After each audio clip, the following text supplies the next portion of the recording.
Hi everyone, this is Kathy from the Ridgefield Library, here to show you another fun and easy craft that you can make at home. So if you're like me, you love notebooks. I have a ton of them. But that never stops me from wanting more. So this week, I'm going to be showing you how to make your own little mini notebooks. This is a really simple project, so let's get started. To make the mini notebooks, you're going to need a few things. The first thing you're going to need is a cardboard box with some fun patterns on it. I'm using an old tissue box. The next thing you're going to need is some plain white copy paper. You're also going to need a ruler, or in my case, I'm going to use a paper cutter that has measurements on it. You're going to need a pair of scissors, a hole punch, and some embroidery floss. The first thing we want to do is to cut our cardboard to the right size to make the front and the back cover of our notebook. So I started by cutting up my tissue box, and I really liked this print, so I decided to use these two sides. So I want a notebook that's 3 inches by 4 inches, so I'm going to measure and cut by using my paper cutter that I have right here. However, if you don't have a paper cutter, just use a ruler and a pair of scissors to cut your cardboard to the right size.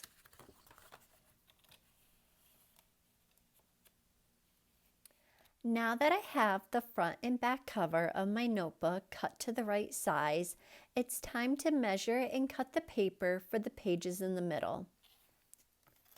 So for my example, I made a 32-page notebook by cutting 16 pieces of paper into 4 by 6 inch pieces, and then I simply folded them in half. So I'm going to get started cutting my copy paper just a few pieces at a time. And like last time, I am going to use my paper cutter to do this, but if you do not have one, just use your ruler and your pair of scissors. Now that I have all 16 pieces of paper cut to the right size, I'm just going to fold them in half. So I'm not going to fold them individually, but I am going to take 2 pieces, stack them on top of each other, make sure they're aligned correctly, and then I will fold the 2 pieces in half. So when I'm done, I'm actually going to end up with 8 bundles that are 3 by 4 inches.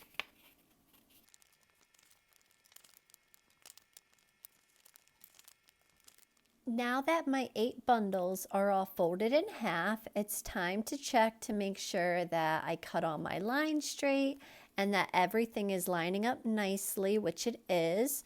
So I'm going to take my front and back cover, which I cut out earlier, and I'm just going to place them where they go on the top and the bottom, and then just double check to make sure that everything is lining up perfectly. Now it's time to start adding my hole punches and then binding our little notebook together.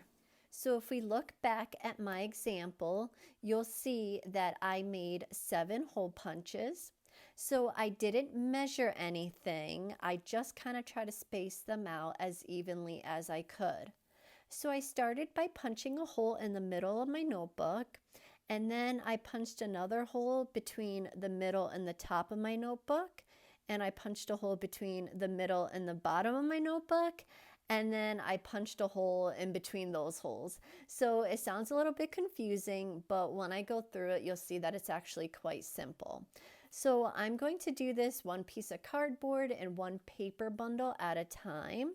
So starting with the cover of my notebook, I'm going to punch a hole somewhere in the middle. So I'm just going to kind of figure out where the middle of my notebook is.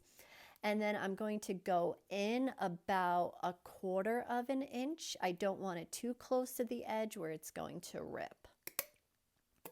So now I have my first hole. So now I'm going to make a hole between that middle hole and the top of my notebook. And I'm going to make a hole between the middle hole and the bottom of my notebook. And then, like I said, I'm just going to place a hole between each one of those holes.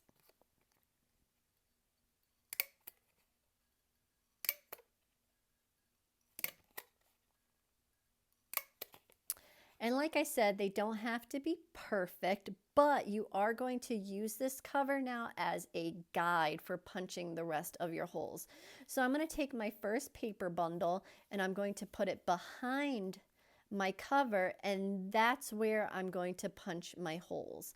So I'm just going to repeat that until I've punched out the holes in all of my paper.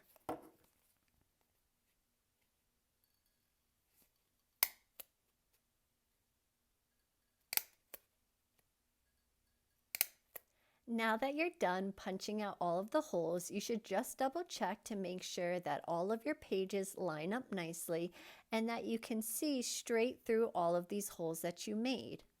You should also have enough tiny paper circles so that you never have to buy confetti again. So now we're going to start the steps to bind our book together.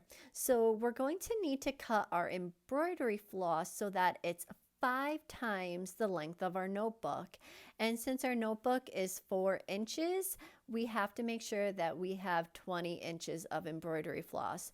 So I'm just going to do this by wrapping the embroidery floss around my notebook 2.5 times. This way I don't have to measure anything.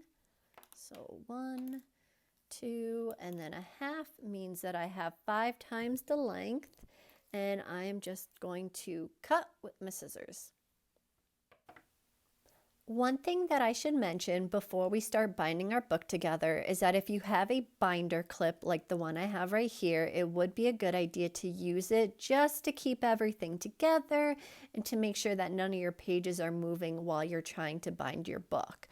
You could also use a rubber band and just kind of wrap it around the notebook a few times, and that would give you the same effect.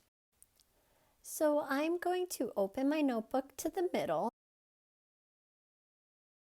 and I'm opening it on the side with the holes. And I'm going to take my embroidery floss that I added a little piece of tape to just to make it a little bit easier to thread. And I'm going to thread it in the bottom hole, starting in the middle of my notebook and coming out the back.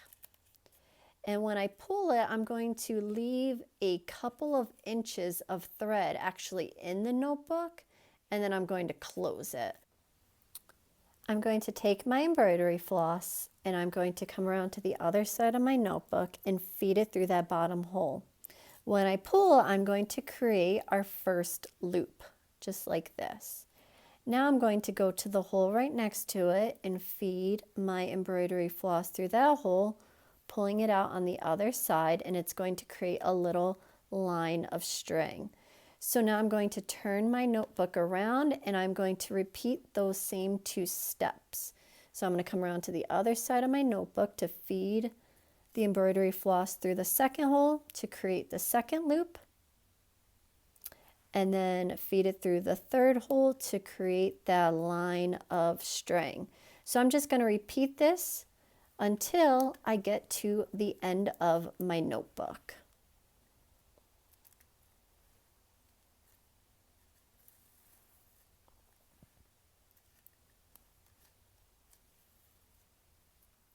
Now that we have our 7 loops done, the next step is really simple.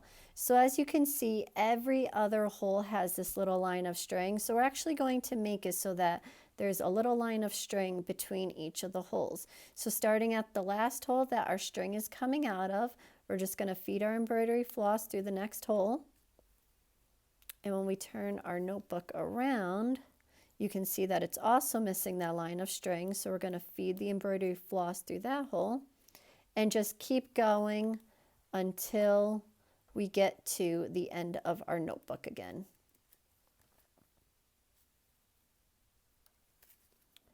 So once you reach your final hole, you're actually not going to thread your embroidery floss all the way through to the back, but you're going to thread it through to the middle, just like you did at the beginning.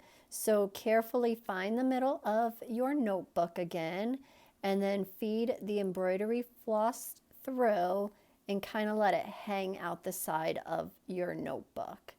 Now you can unclip your notebook. Then you're going to open it up to the middle and you're going to tie your 2 loose ends together in a knot. Now that your string has been tied together, your last step will simply be to cut the excess string off the knot.